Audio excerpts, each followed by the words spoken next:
As we welcome you back to America's Forum, we're looking live now at Le Vernet, the closest town to where that Germanwings airliner went down a couple of days ago in the French Alps.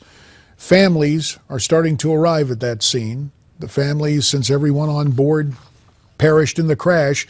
Of course, the major development today reports that investigators now think the co-pilot, 28-year-old German Andreas Lewitz, deliberately crashed the plane into the Alps. We'll continue to monitor that story, and we'll keep you posted throughout the day. You see the screen capture there of our parent website, newsmax.com. Now, to the other major story of the day, the news that Bergdahl will face charges for desertion. It has led to a lot of reaction in Washington. For example, let's listen to what Jason Riley of the Wall Street Journal had to say about Susan Rice in the wake of the release and now the charge of desertion against Bergdahl. I don't know how Susan Rice still has a job in this administration. I mean, either she's giving the president bad advice or she's deliberately misleading the public, whether it's on this issue or the Benghazi video. But this deal smelled from the beginning. Well, that sets the stage for our political panel. And let's welcome in once again from our Newsmax TV newsroom, managing editor of the Shark Tank political blog, I should say. On the right, that would be Javier Manjarres.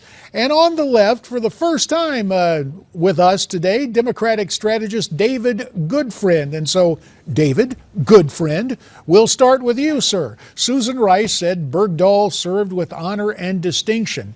Do you think this morning she might want to amend that position?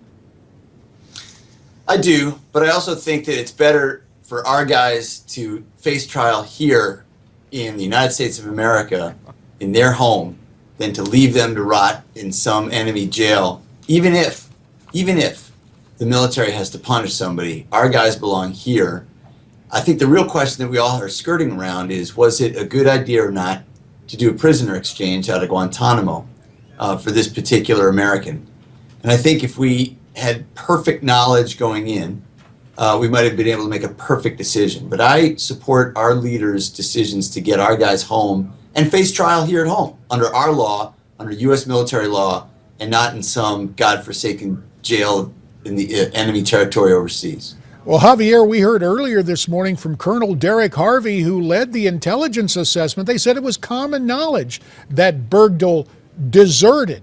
So in the wake of that, swapping 5 terrorist leaders for this one American, your take on it? Well, Bergdahl did leave a note in his tent that he was leaving to make a better life for himself. But let's put things into perspective here. What actually happened here? President Obama negotiated with Islamic terrorists the release of 5 hardened Islamic terrorists in exchange for 1 radicalized American terrorist. So Bergdahl deserves, I would say, the death penalty because, hey, he deserted, and because of his desertion, 6 servicemen died in efforts to locate him in military operations after he went missing, to locate him. So, you know, at the very least, maybe not go face murder charges here. And I agree, you know, he should be charged in military court and pay the piper then. But he should be charged with at least some kind of manslaughter or some kind of negligent manslaughter charge for those 6 servicemen who died. Well, I'm not really familiar with the Uniform Code of Military Justice, but David Goodfriend, we do know, as Javier just alluded to, the fact that there will be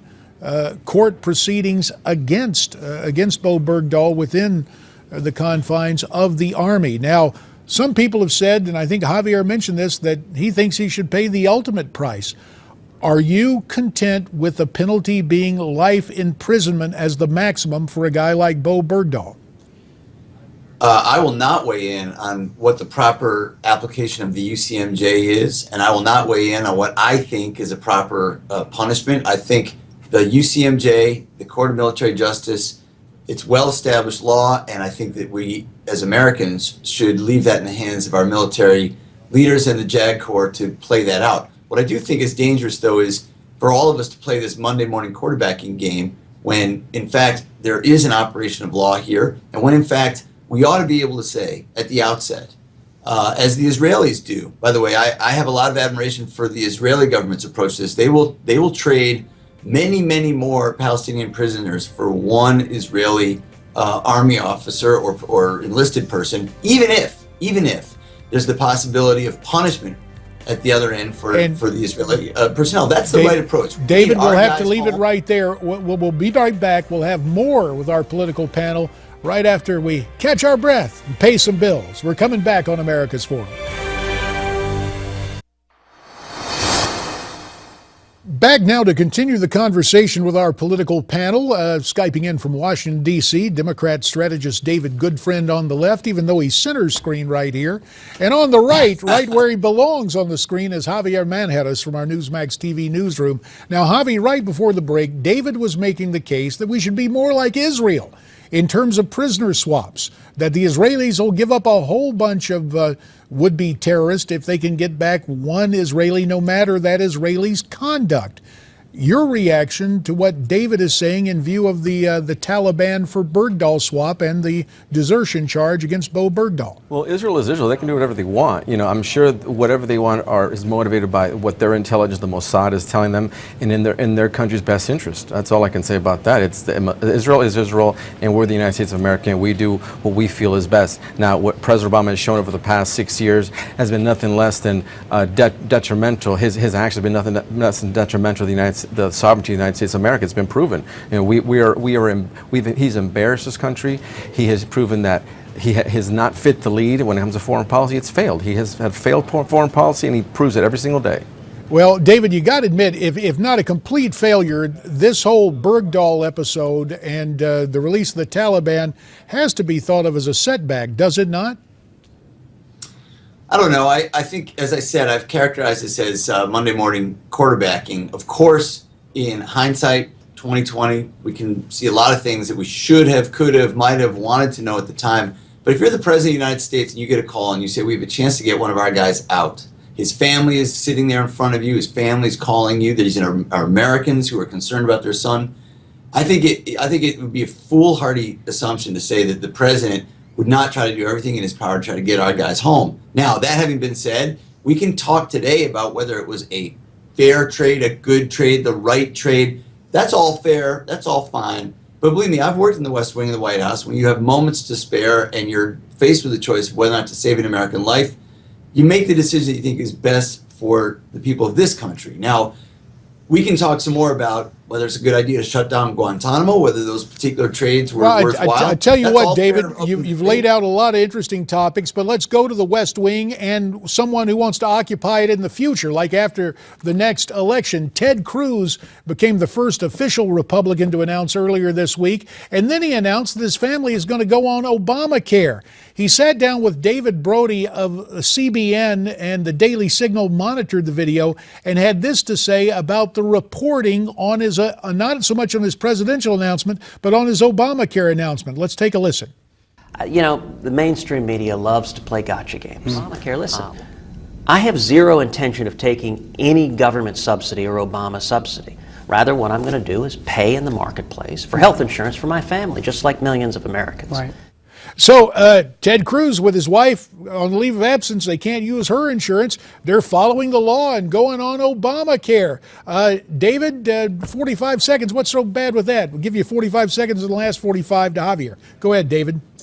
There's nothing wrong with that. The senator also, prior to Obamacare, was part of the federal government's health insurance program, and that's all well and good. It uses a similar principle of a large pool to get better rates for insurance. So I applaud Senator Cruz's use of the law and Obamacare, and I think the narrative that the conservatives would like to have, that this is a huge disaster, with over 16 million new people on health insurance, it's not a disaster. You got to pick a new narrative. All right, Javi, you get the final 45 seconds. Go. Obamacare is a disaster, and Cruz is obeying the law, the Obamacare law, a law that President Obama himself has violated by only wishing to implement certain parts of the law. Go figure. Well, it's worth figuring. Oh, just one other thing, because I have a little time left here. Sure. David, the whole thing about native-born American and Ted Cruz, where do you fall in that camp? We got about 15 seconds for an answer. I support the Constitution of the United States. Whoever's qualified to run for president should run for president. Javi, 15 to you. I agree, and Ted Cruz is fit to be president, qualified to be president. All right, so a note of unanimity. And David Goodfriend, we hope you feel that you are among good friends, because Indeed, I do. despite Thanks for differences of having me. opinion, we're glad to have you on, and it's kind of interesting to sit here and preside over a passionate debate. David Goodfriend, good to have you along. Our old friend Javier Manjarres, thanks to you. And to you for watching at home, we ask you to stay tuned. There's more straight ahead on America's Forum.